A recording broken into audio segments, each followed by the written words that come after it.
Welcome to the Messy City Podcast, where we talk with the people who design, plan, build, develop, or even just think about how to create beautiful, successful, and humane cities and towns. Let's learn from each other and create places we truly care about.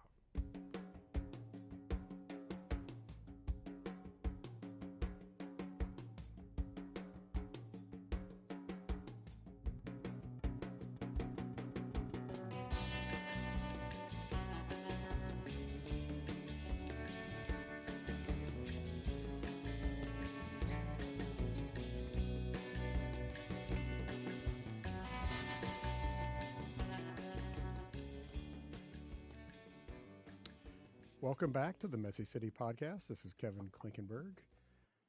Over the course of my career and my involvement with the new urbanism, I've had the chance to really meet and get to know some pretty remarkable people.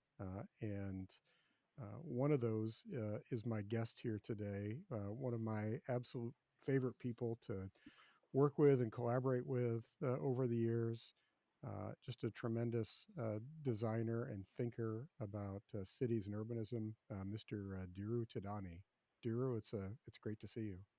Same here, and congratulations on this podcast. I was hearing several of them in the past couple of weeks, and it's great that you've made it this far because a lot of podcasts fizzle out pretty soon.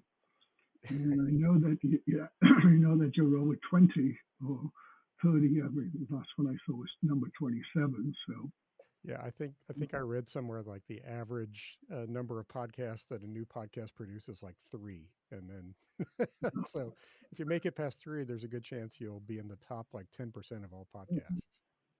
Well, that's great. Congratulations. So, Dhiru, these podcasts. While you mentioned that, they've really been a lot of fun for me. I've had the chance to talk with people I know, people I don't know, some folks that you obviously know really well. Also, but one of the cool things has been just kind of getting a little more background and understanding of people that I've met over the years. And sometimes we don't always like talk about how we got to where we are. Dhiru has been a designer for many years and done work literally all over the world, and really has had a remarkable career that's still ongoing. But I think it'd be interesting maybe to talk about like where you started and I think I met you when you were still working with Air St. Gross Right. years Yeah. ago, but I'm sure you had a whole life and career before that as well. Yeah. Also, yeah, there have been several segments of my life and my work life. And, I grew up in Bombay and always liked drawing. Started at the age of 5 drawing. Um, and an artist who I saw drawing on the street gave me my first sheet of paper and pencil and kind of said, hey, if your heart desires, you can do this, just start. And, he said the most intimidating part of drawing is looking at a blank piece of paper. He says, once you get over that fear, you're on your way. So I was a science major in the British school system in Bombay, and everything suggested that I should go into the sciences. And I wasn't really happy with that because I dropped out of some of these universities because there was no place for me to draw or paint as part of the curriculum.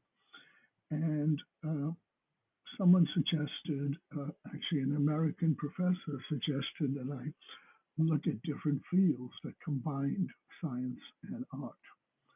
And long story short, that's how started to study architecture. So I came here in '72 to Washington D.C. to study, and I really felt that my life had substantially diminished in terms of the quality of life. Leaving India, Bombay, which was an amazing city, and I was fortunate to live in the colonial city, mostly designed by the Brits. And it was absolutely beautiful. It was, lots of public parks, lots of civic structures all mixed in with residential, museums, etc. And so I come to DC, and it's right after 72. It's after the 68 riots, and DC is a mess, and it's just a horrible place to be, and a scary place to be. And left me wondering, what have I done? Have I made the right choice? But I stuck through that, and I got the fever, if you will, of designing and seeing stuff, or imagining things built. Not they weren't built at the time, and that led me to buy a firm, a small firm with two other renegades, and we landed up buying this firm in '78 with the idea. So none of us were registered, so with the idea that who we bought it from, Jeff, would still sign all the drawings. And so we could start practicing right away. And we had a lot of fun, a lot of irresponsible fun, I would say. It was a postmodern age. None of us were trained in any historical background as such of classical architecture. But we had a lot of fun making stuff up and doing a lot of design build work, and we were able to get several projects built. Uh, then I got a teaching offer from Catholic University in 1980 because the professor who taught me art, rendering, had retired, and he named me as a successor. So without any interview or anything, the dean called me up and hired me. And at that time, I was starting to realize that some of the things we were doing were surface, kind of postmod, colorful stuff, uh, overblown details and things like that. And I wanted to reevaluate what I was doing as an architect. And so teaching gave me that pause to be able to rethink what I wanted to do in architecture. I'll be an architect. And one of the things about teaching is that you really need to re-examine your values that you pass on. And it can't be.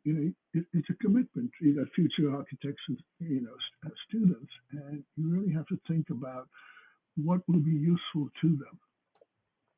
So we ran pretty much a boot camp of education with the idea that we exposed the freshmen. I started off in second year and then I took over the freshman program. The idea was to expose these students to all facets of architectural life, okay, and teach them skills that they could use for the rest of their life. So, hand lettering was a big part of it, drawing, line weights, model making, all the things that were really essential. And I would say that most of those students, after one year with me, were able to land jobs in offices because they Hmm. had those skills. Now, you're thinking it's all hand drawing, and Yeah. it takes a lot of time to develop those skills. But one year of that was sufficient for any employer to see what that these people might be actually useful in the office. So while I was teaching, Andres Wani had just returned from Europe, from Finland, and he was invited to give a lecture in the summer program on Alvar Aalto. So he'd gone to Finland, and that article, a brilliant article, is in the Harvard Review, Architectural Review, where only as Andres can do, Andres Wani, he decoded Aalto, and put the buildings of Aalto in two categories, and then deciphered them on and broke them down and showed all the various elements in visual form how this, what kind of drove or what was the thematic quality of all those work. So all teaching, we said, my partner, Peter Hetzel, teaching partner, and I said, the whole school should hear this because it's really an important decoding of, so this kind of mystic that the architect goes off and creates something wonderful. Um, and we were very much into Corbusier and his work, and then Colin Rowe's essay, The Mathematics of the Ideal Villa, where, Colin shows that Hobbes' villa comes from something else, and I was very interested in that because all through my education, we had to be original. This, you know, thing that sprouted up. And I still believe now that, trying to be original just means you're uneducated. It means you haven't seen enough, because everything has been done before, and all these people who claim even, what's going on currently, which is a sad state of affairs, um, derives from something else. And it's only, the most original architects have the largest libraries. That's their secret. They can steal from lots of different places. And I think that's true for, absolutely what's going on now. So, uh, met Andreas and, invited him to come back. And in typical Andreas fashion, he says, okay, I'll give the lecture on alto. I do the poster. It's got all alto images in it. And then a day before he comes up to DC, he calls me and says, I'm really thinking I shouldn't talk about alto. And I go, okay, this is exactly what he's done. And he continues to do, change his mind at the last minute with whatever's interesting, interest that he has or whatever. And he says, well, I want to talk about it. I said, okay, what do you want to talk about? And he said, oh, I want to talk about making small towns. And this was in the early 80s. He had gone for that crazy trip around South, the southern states of America. And so he had this fresh idea. Robert Davis was a client, and he had this kind of fresh idea of taking the dosage of retail, housing, civic, recreation, and commercial, and what was the proportion of those elements to make a small town, a thriving small town? Okay, very much like It's a Wonderful Life, the town in It's a Wonderful Life. So he gave this lecture, and it was the embryonic stages of Seaside, and Peter and I were just completely floored by this lecture, and we landed up standing out in the rain because the auditorium had closed, talking about building cities and towns. Now, Peter grew up in New York. I grew up in bustling Bombay. So, and that was missing in our present situation. So, what we decided to do was take that plan of Seaside and this form-based code that back then was not a graphic page. It was a list of things that you must do. It was prescriptive. 60% of your facade had to be on 60% of your property line frontage had to be a building, another 60% had to be a porch, things like that. So it was a series of written codes that you had to do. And we decided, we built a model. It was about 10 feet by 20 feet of the entire town of Seaside at a 16th-inch scale. And then we cut out each property, and the students would take that piece of chipboard and they could design their house on it as a test. And then the second version of it was we did the same thing with more finished ground plane, a kind of greenish color, gray. And so they started designing their houses within the Seaside Code. And Teofilo Victoria, who unfortunately passed away recently, came up to DC, and he was the code enforcer. So we gave him an office with the with a sign on the door saying code enforcer, and every student had to take the little model to Teofilo and have him approve. And of course, he'd call Andreas up and say, "Oh my God, this is terrible. The code just doesn't work," And then they would tighten up the code and rewrite something and say, "Oh, and here's an addendum to the code. Sorry, you got to follow these rules." And so the code actually got more and more refined through that process. We built the model. Uh, all the students designed buildings in there. There were 115 students, and some of their models weren't so good. So what we said was, listen, you can get extra credit if you do another project, build another model, a better quality. And that way we were able to fill up the entire town Hmm. of Seaside.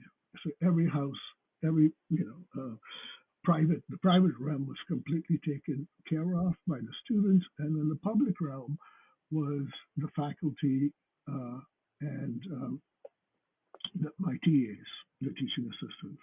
Hmm. So between 10 of us, we did the whole public realm. Students did the housing and the arcades and things like that. The second year students did the buildings, the more complicated buildings, the mixed use buildings around the central square. And the freshmen did mostly the Johnson type that exists in the northern section, the smaller houses.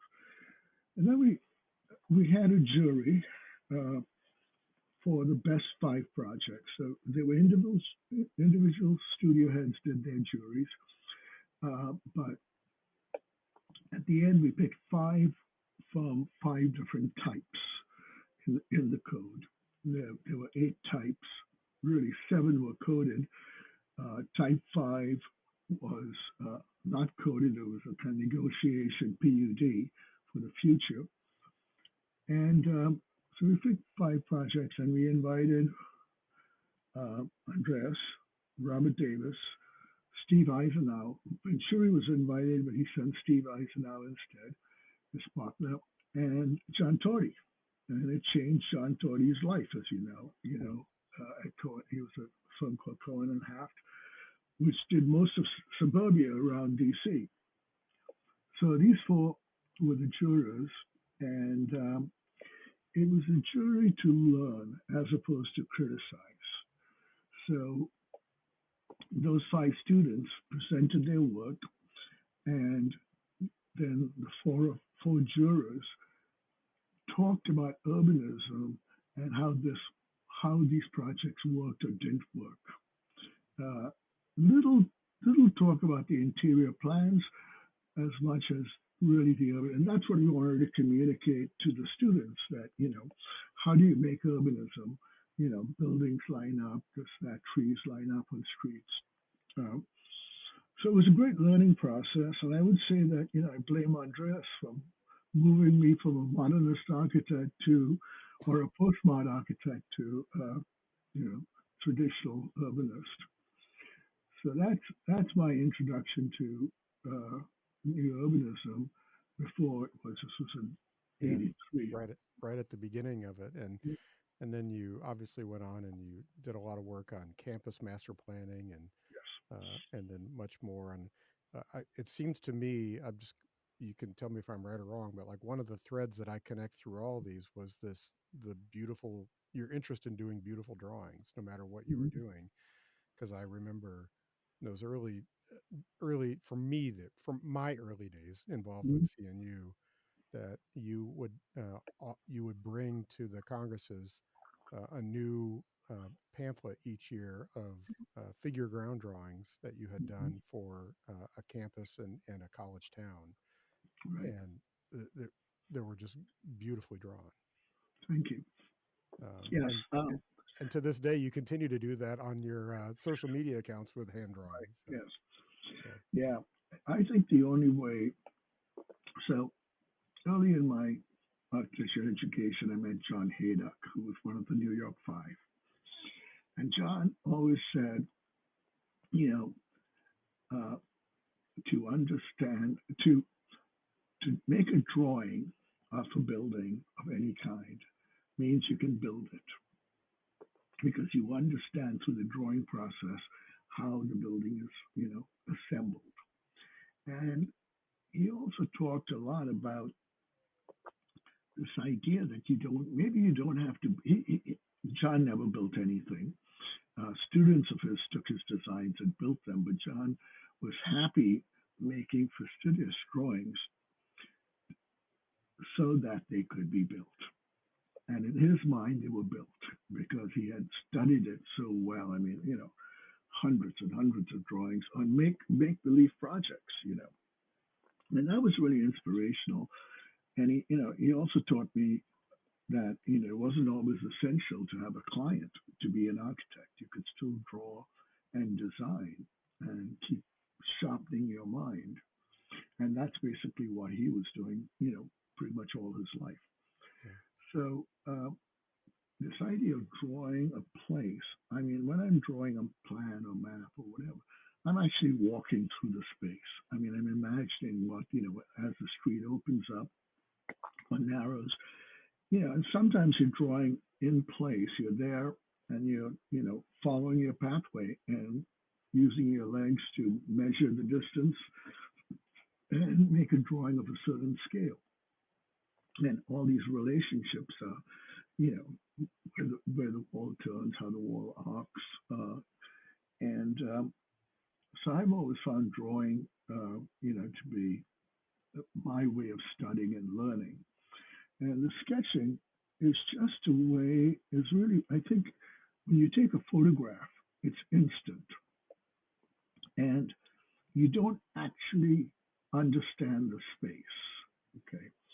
But when you sit down and make a drawing, you might see somebody trip on a kind of weird staircase. You might hear the conversation about people admiring one building versus another, complaining about, a new insertion in the plaza. So you hear all these things, and sometimes even if you don't understand the language, the tonality tells you that someone's happy, unhappy, whatever. And you start to observe how people use space. And I think that's really important, to always experience things firsthand.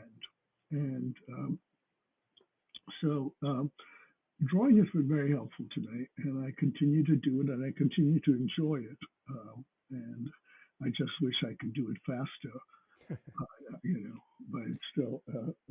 So my way of starting the day is to spend 2 hours every morning drawing, Mm. and and it doesn't matter. It could be a cartoon, it could be something I saw, something I want to understand. Um, just get to it and start in the morning and finish it the same day or the next day or many days. So that's been my methodology for working.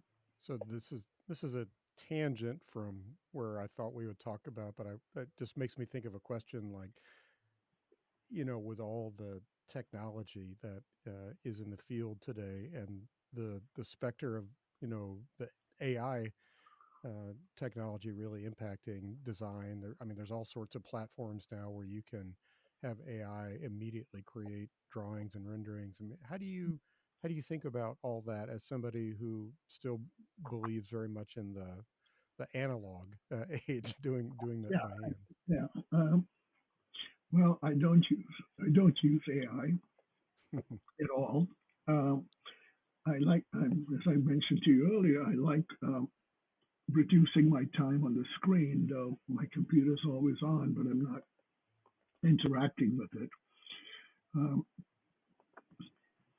I think it's the difference is yes, you can get everything possible, every bit of information on your screen now, okay, and you can make things or whatever. But does that help your personal growth as an architect or urban designer? And I would argue no, because it's you don't have a sense of the memory of a place, you know, um, and precedence. which is absolutely crucial to architecture and planning, is to make a catalog of what works and what doesn't work. That's a personal endeavor. You don't want to make mistakes that don't work. I mean, I love to say that I've never found an underpass that I liked. Yet there's, wanting to build these things, flying over, whatever cities and roadways, etc. But the condition underneath is always horrible. Okay, so that absolutely stops me from. And I always look, now, some places have put markets underneath and things like that, but never attractive. Unpleasant because you get the buzz of the car, about you. So that's just one example. The other is, an overpass for pedestrians. You climb up and cross over and climb down, so they don't walk on the street. That can only be that could only have been designed by somebody in a car. If you ask the pedestrian, he wants to walk across the street. He just wants to. Why should he walk up 30 feet, cross over? The only place I've seen that condition work is in Las Vegas, where they have Mm. escalators to Hmm. take you up and to cross. Okay, so if you're willing to spend that kind of money and make it easier for someone, with carrying a baby or carrying groceries, fine, do an overpass. But I just, and I've never seen it anywhere else. Um, so, maybe the versions up in Hong Kong, going up the steep hills, but generally it fails. And you will see, like, especially in developing countries, that, traffic engineers putting up these huge metal barriers so people won't cross the street, and everyone's jumping over or breaking something or pulling it apart so they can cross on street level. And it's unfortunate that we've been building towns and cities for the convenience of cars. And as it's all, great urbanism is about walking. Yeah. Yeah. So So, let's talk about that. I wanted to spend some time talking about Seaside today, simply mhm, because you already alluded to your original history with the plan, but you've also written a series of books mhm. about Seaside, and probably have as much deep knowledge about it as anybody. Um, there's a lot we could talk about, but one of the things that crossed my mind was, was maybe helping people understand who aren't as familiar with the history of it and what went into it. So thinking about, like, what were Robert and Daryl Davis thinking about at the very beginning, and what were some of their considerations as they thought about doing a new community. Well, a couple things. One, I think it was when Robert initially started, he had looked at Architectonica's work in Miami, those crazy Miami Vice buildings. And,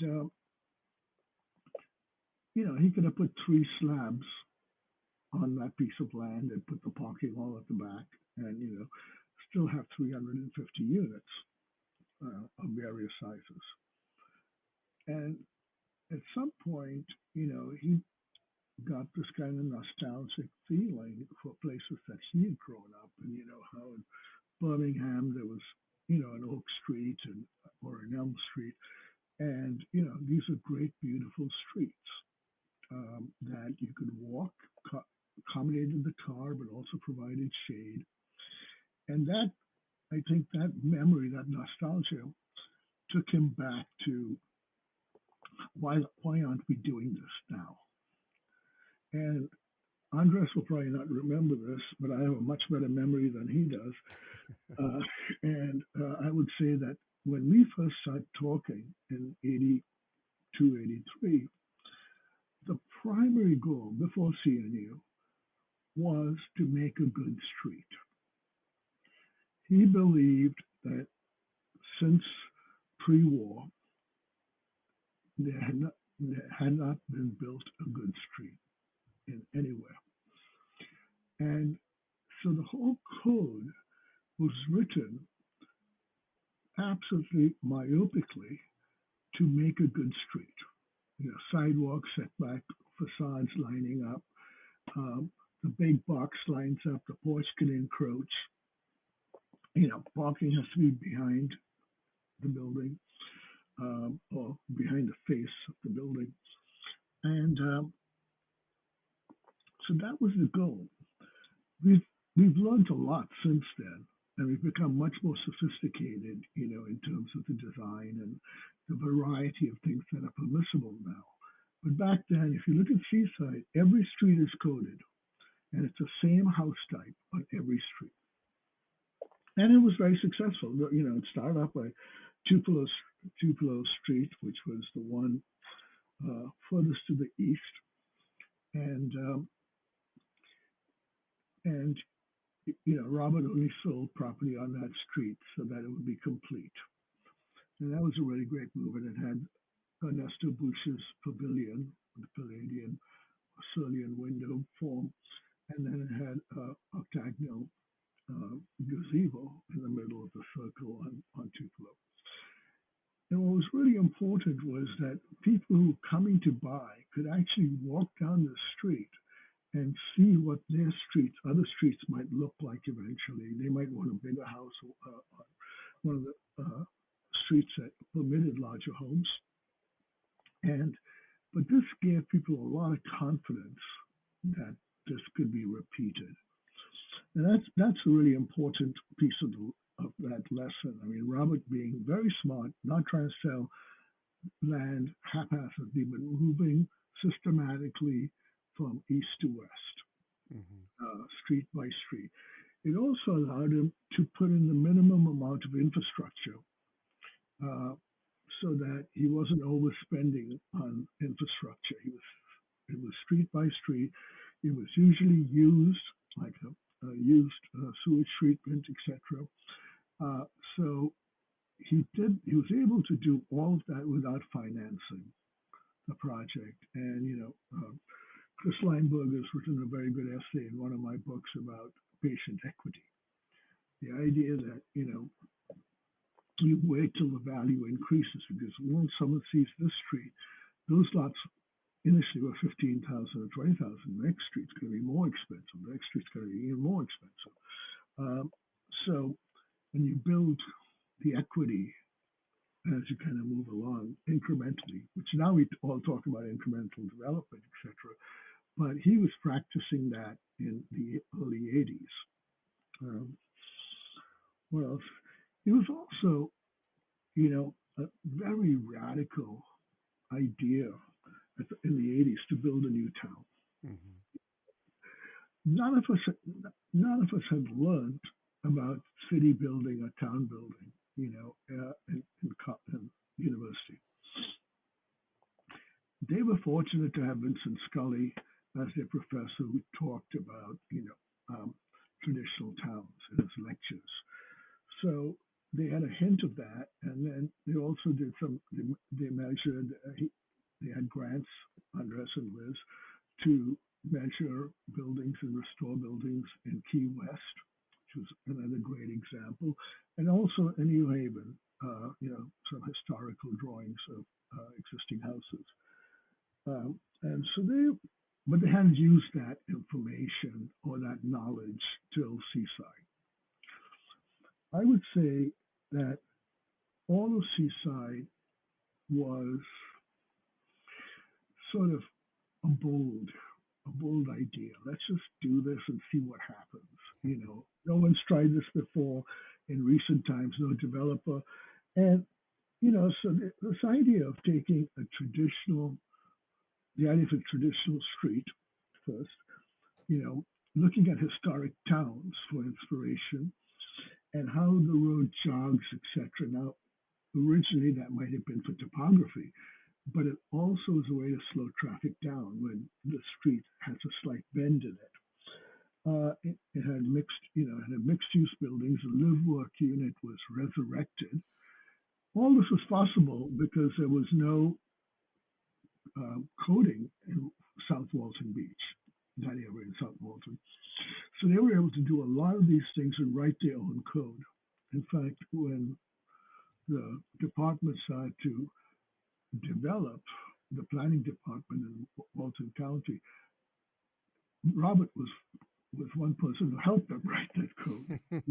So because it wasn't, and it was initially all geared to making what Seaside did legal, because by 1980, urbanism as we know it was illegal by many, many codes.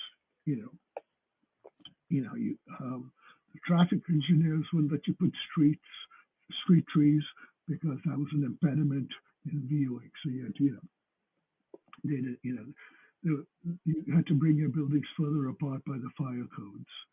There were all these rules that didn't allow you to let buildings touch.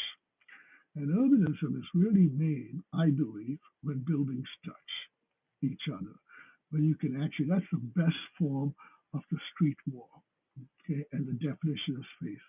In America, we have less and less of that, but if you go to any older town, you find that everywhere. That the main street is a continuous wall of buildings that touch each other, with sometimes very narrow breaks in between the buildings, so it still reads. Also, when facade is brick and the side is also brick, it's hard to distinguish when you're seeing the street that it actually breaks. Today, of course, the side would be vinyl. They use a big front. Uh, so that was these are kind of like really important aspects, but it was all naive. It was very, very naive. And looking back, I would say there was many, many mistakes made in Seaside because there was no knowledge base. There was no way you could look, excepting, some small towns, and look at a precedent. And then this idea, uh, which really comes from Leon Creer, about public and private realms, that there should be a clear distinction between those two realms. And at some point in maybe 1984, Andres made a series of black and white drawings for Italian publication called Lotus. And he just sat down and started to make these diagrammatic drawings where he identified all the properties that could never be built on by the private sector. They were civic, they were lands that were dedicated to civic uses, and made a very clear distinction between what was private, which could be sold, and what was public. And that was an extremely important moment, I would say, in urban planning and design. The fact that we finally understood that suburbia had no public realm per se, and towns were basically this clear demarcation. So at Seaside, everyone had to demarcate their property with a fence, for instance, a white picket fence, whatever. But every fence had to be different in style. So no fence was repetitive, which gave it a lot of just that very simple walking experience made it give it variety. And so the same picket fence, the monotony of the same picket fence marching down. Um, you know, there wasn't money to build the civic structures, but the sites were reserved, and that's really, really important. And then from the very start, because these streets were coded by buildings, particular building types, there was a variety of housing. And that was just, so Seaside Avenue had the big houses with two-story porches. So initially they thought they would be bed and breakfasts, because it was so big. Hmm. Someone thought someone was going to build, 6,000 square foot home in Seaside. So, but there only was one bed and breakfast in one of those lots. And then you had the Charleston type. You had a type that was derivative from Key West.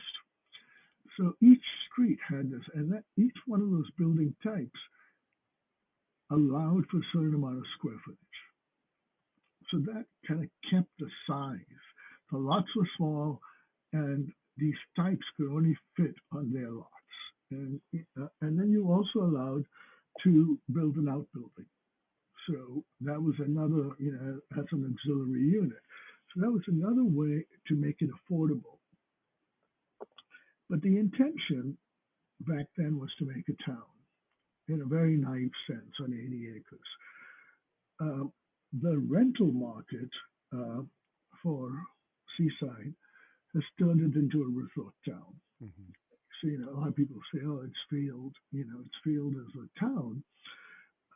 But everybody, because of the rental rates being so high, the values have shot up of the properties because now it used to be that, the summer was, 12 or 13 weeks.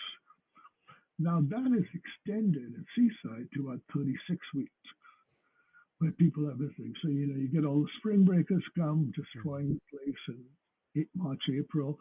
And then you have a lot of families going down for Thanksgiving, Yeah. Christmas, New Year.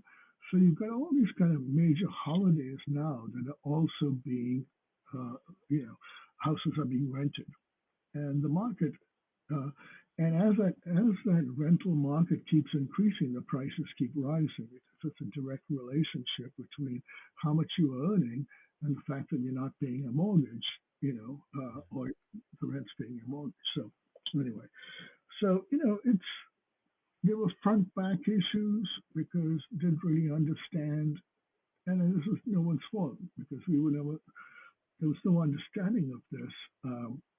We were all used to doing object buildings, but the idea in a city of there's a front and there's a back where the services are. So if you look at the town center, that's a failing in the town center because it's only one building deep, and the back, which is a street, is really an alley. A lot of us have worked to improve the condition back there. Um, the restaurant on the ocean on the Gulf side uh, was had all its garbage and ice making machines, etc., on the street side. Because its orientation was to the Gulf. So there were a lot of these kind of issues in the plan that were difficult to resolve. But through design, we've been slowly going in and changing those aspects of it. And, um, I think it's getting better and better Yeah. uh, It's, as I a mean, place. one of the things it's so interesting as you talk about that is it kind of it's kind of indicative of where we were at that time and how far everybody has come since then. Hmm. um, because it is one of the things that I like to talk to, especially maybe to younger people, um, people new in the architecture or design professions, people who are just interested in cities and urbanism, Hmm. is it's hard to communicate that how how different the professional landscape was when Seaside was being created, and that Hmm. absolutely every single element of what was trying to be done with not just Seaside but all the early Yeah. T&Ds Hmm. were virtually impossible, and it took incredible force of will for any of that to happen. Yeah, and we're still fighting in many jurisdictions. You're still fighting narrowing the street, slowing down the traffic. Those are still ongoing issues in many parts of the world and this country. So it's, I mean, it really needs to be a revamp of codes and legislation to permit the best aspects of urbanism. Yeah, You yeah. So another thing that is really that's one of the aspects of Seaside that's always fascinated me. Kind of, it got highlighted again in the 2010s when Andreas started developing the lean urbanism know? program, as we were dealing with the Great Recession in that era. And he started bringing back again some of the early things that were done in Seaside that were done very inexpensively, uh, very much as how can you creatively design something that'll work in a new town like that that was really Mm-hmm. in the middle of nowhere at the time. But Sure. I think about perspicacity, and the very informal shops that were built, which still remain. Uh, and I've always thought that some of those really inexpensive techniques and tricks that um, the the team figured out have incredible relevance beyond a resort community, and Mhm. especially to any kind of community that is emerging. Yes, and um, just on the resort town, I want to say one other thing about Sure. Seaside, and that was in 2018 or 19 when I was working on the second book. Um, the real estate office counted up all the rental office, and over 1 million people had stayed in Seaside in the last 30 years, Hmm. okay, in the first 30 years. So they got to experience urbanism. And this is like, 1 million different, not repeats, people who keep coming back. And 1 million people visit Seaside every year, okay, because it really is the cultural destination. Yeah. Now, the other new towns are building more cultural places, but Seaside is still considered, the heart of all those little towns, neighborhoods, if you will. I mean, it's a string of neighborhoods. Hmm.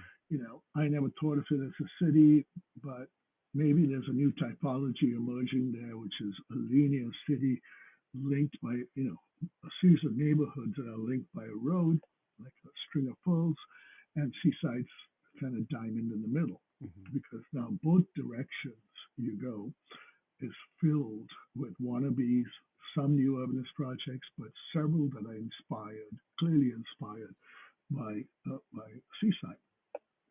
So its success is that people love going there. Everyone, even if they live in Destin, they'll come down to Button Alleys for a drink. I meet so many people who say, come to Button Alleys to see the sunset and have a drink. But they're coming from as far as Destin or Panama City, both sides. And the fact that people have stayed there, always take clients constantly over the last, 30 plus years. We've been taking clients there to say, hey, this is what we're talking about, not some, um, some people don't get it, don't like it, because they can't jump into their car, and, but everything's available in walking distance, Yeah. you know. Yeah. So I think that's really the success of it being a resort town.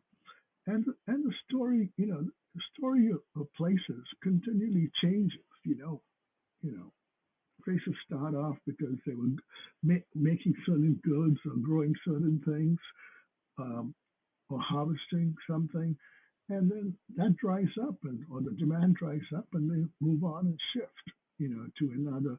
We've been, unfortunate in America that we have not been able to shift, uh, you know, um, the economic engine in many small towns, and therefore, we have like 20,000 small towns now in America, and most of them are struggling to stay alive. Hmm. You know, so but one of the things I feel about where we are now as an older person, having done this for over 40 years, um, is that everything this is a quote, everything that needs to be said has already been said. But since no one was listening, everything must be repeated again, No doubt. you know. And it's a quote by Andre Gide, uh, and that's what I that's what I feel like. We're repeating stuff that we were discovering 40 years ago, but nobody would listen. Yeah. And now, as things are getting worse and worse, you know, city-wise transportation, affordable housing, all those issues are coming together, clashing together. Automobile deaths, which were on the decrease and then started to rise again because of texting and technologies that people were using while they were driving. Uh, so I think we just have to get people to listen and realize that there are solutions. And the solution lies isn't in the fabric, the framework of the city. Yeah. If you don't get the roads right, make the blocks too big, whatever, as a starting point, it's not, it's going to be difficult to correct those things. Yeah. I sometimes feel like there was so much momentum blunted by the recession in 2008 and all that Right. it's almost like there's an entire generation of people who kind of lost out on what we were all working on prior to that, and Hmm. the less just the many lessons that we learned and tried to communicate. So it's important for us to keep talking about these things. Yeah. The last, I would say, 13 years, I've been working at Seaside pretty regularly, at least, from 2011 to 2017, 18. Uh, and we've been Robert and I have been fixing things at Seaside that one he couldn't afford to do Mm, when in the mhm. frugality period, and what he wants to leave legacy wise. So we've removed the cars from the central square right now and Yeah, thinking about how to make that more it's permanent. transformational to Yeah, yeah. experience that. And so for me, it's been a great learning lab. I take those lessons and being involved with it and having drawn it multiple times, every aspect of it. I have a Noli plan, which I'll one day clean up and publish, but I have a Noli plan of Seaside, which is much more complicated than the simple Noli plan that Gambista Noli did at Rome, because the Gambista plan in early Rome, the property you owned was what you built on. You didn't build, you didn't set your building back Mm, because the city had the public realm. So your building always faced, so you could have, it was zero lot line, at least on the main streets. So when Noli did his plan, there were only two, it was private and public. It was very clear, that demarcation. In the American context, if you're now making a drawing, you have the public, which would be the right of way. Then you have the semi public, which is the front yard. Then you have the semi private, which is the porch. And then you have the private, which is the enclosure. So you have to have four tones as opposed to a simple black and white, you know. And that gets kind of more complicated when you're making a drawing. And the textures are also different, in those various zones. Someone could have pine straw, someone could have, some kind of pavers, etc. So to kind of distinguish all those things, it's a difficult drawing task. yeah. Do you do you think Seaside can evolve further? And by that I mean like the historic American sort of pre-war city would have started as Seaside as single family homes and then would have gradually had those torn down and evolved into townhomes or apartment buildings Mhm. as the city became more successful. Um, how do you see that when you think about the future of Seaside? Well, there's definitely more transformational work to be done in Seaside. For instance, you've got Great Southern Cafe, which is a house that was moved there. It's a one-story house with a porch. It doesn't really belong code-wise in the central square. You've got vacant, three vacant lots on the central square. You've got the two sides on the south side of 30A, which the code would allow you to bring the horseshoe shape up to the water. So there's a lot of room for more development to come.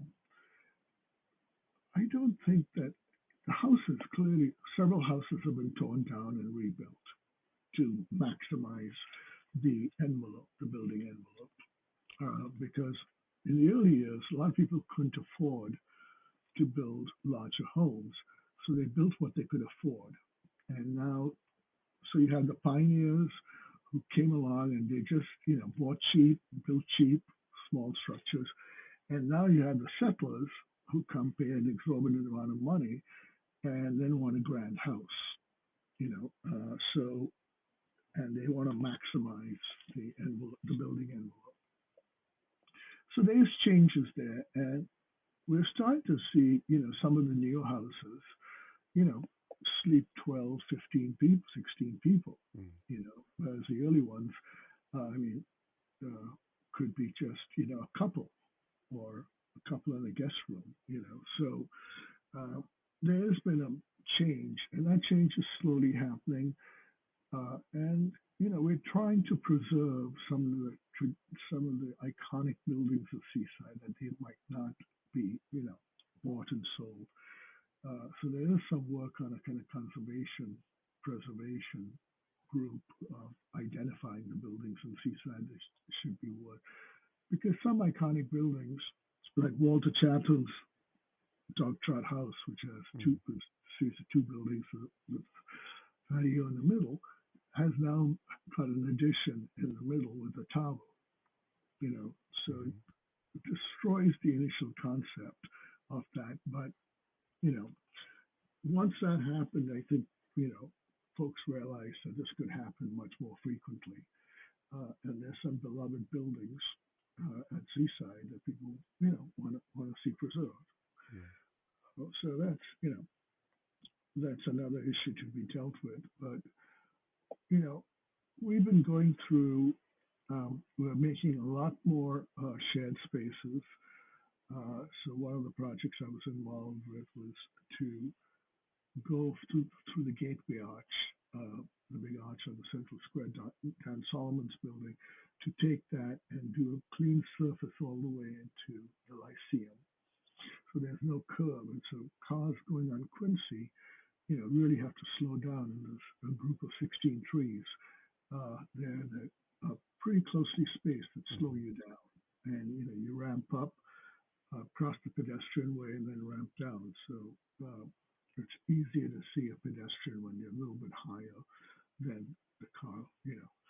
So there's lots of things like that. The Lyceum, we finished the arcade around the Lyceum, so it looks more complete. The buildings haven't all been filled in there. Uh, we've done the Korea Plaza. We've opened up the view to the Gulf from 30A, which was not really visible before, very small between the two cottages. Uh, we've taken Button Alleys and removed all the uh, back of house and put it in the middle, and the whole street now is activated, with Pizza Bar and Taco Bar and another couple of Mm. businesses. And now that whole side, the south side of 38, is just as active as the north side, which had the Airstreams. So there are a lot of things like that that are continually being done. And Micah, Robert's son, is now in charge, and he's got a team that's working on all these issues. And he's got his own ideas, but he's extending the legacy. Um, and the Motor Court has become a boutique hotel. So that was one of Micah's projects. So there's several things like that that are ongoing.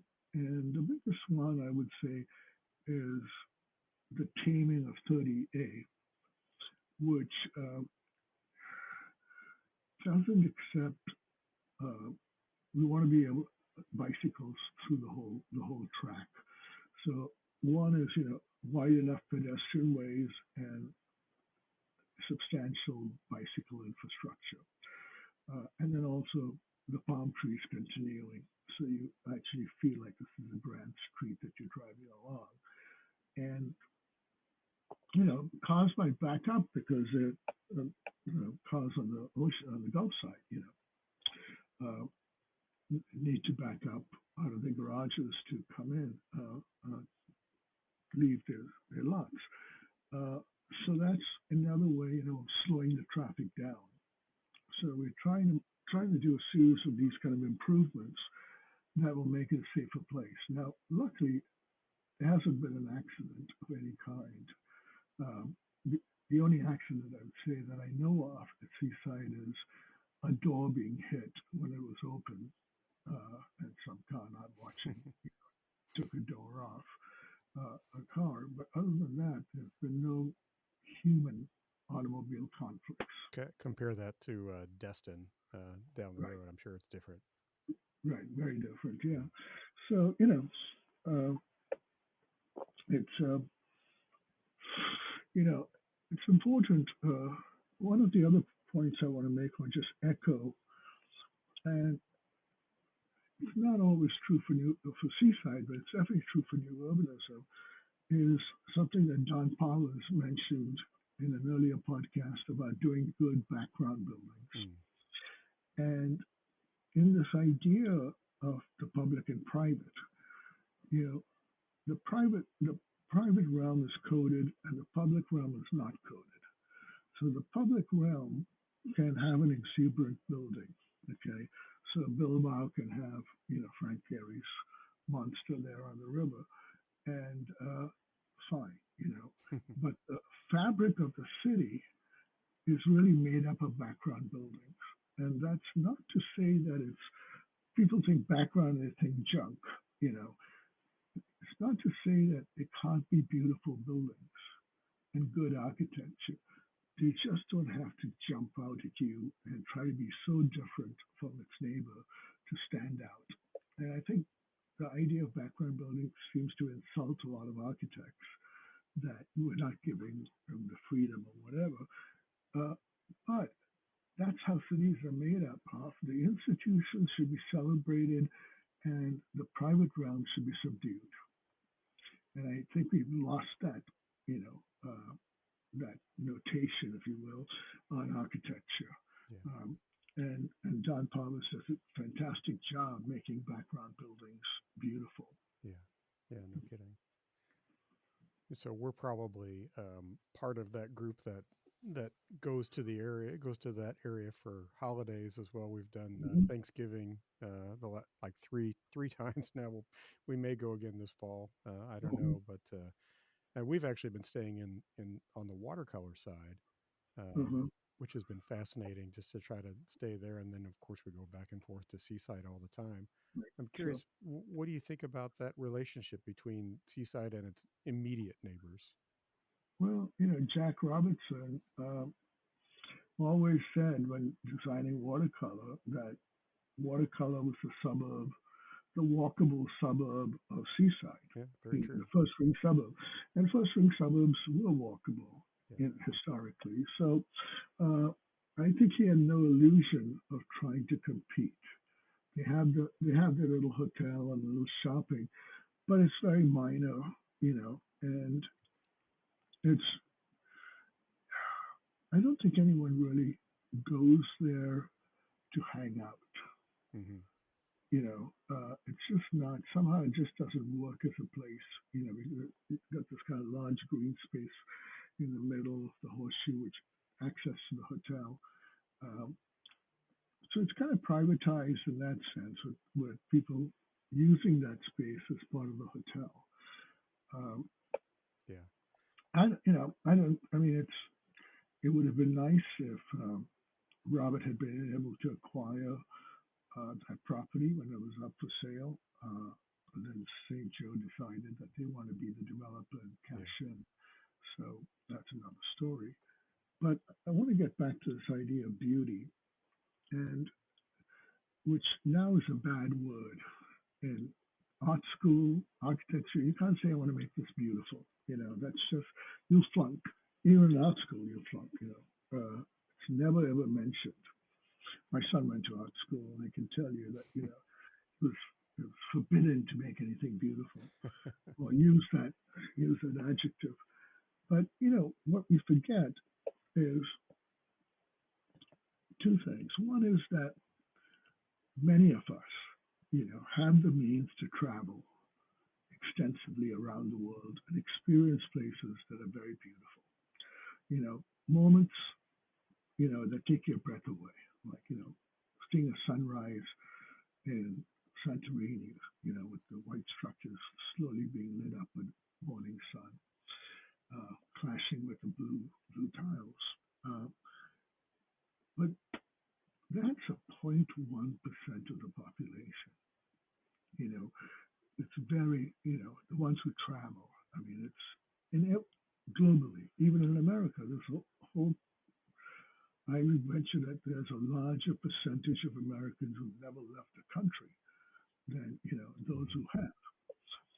So the idea of instilling beauty into every place, everything that you do, is crucial for the rest of the population. So their spirits are uplifted. I remember, walking with um, Joe Riley in, uh, in Charleston and going early morning to the fountain that was built in the park. And, just seeing the rainbow colors with the sun rising coming off the fountain, it was a magical experience. And it was there for everyone to enjoy that moment of beauty. So I think it's really incumbent on all designers, uh, planners, etc., to think about this. How can you instill beauty in every opportunity? And that starts, with a small statue or a little figurine on the end of the building, and the building itself, something for someone to admire. Because what's being built today is not just not beautiful. Okay, it's unfortunate. It's not anyone understands it. It's like some secret code that only the intelligentsia can understand these stupid forms, uh, and people hate them. And now there's several movements globally to stop these kind of buildings from being built, which I find very encouraging. That there's a young group of architects and thinkers who want to stop uh, this wasteful, expenditure on ugly buildings. So that's my pitch on beauty, and I think it's absolutely essential. Yeah, I think Joe Riley said it so well when he talked about Charleston and why he cared so much about that. And you're Mm-hmm. right. It's there's most people just live their lives in a place Right. and don't really travel the world. Those of us who can, we're very fortunate and it's fun. But for everybody's sake, it's we need beauty in our lives. It's as essential as oxygen or anything else that to Mm-hmm. make life enjoyable. Uh, Yeah, so, absolutely.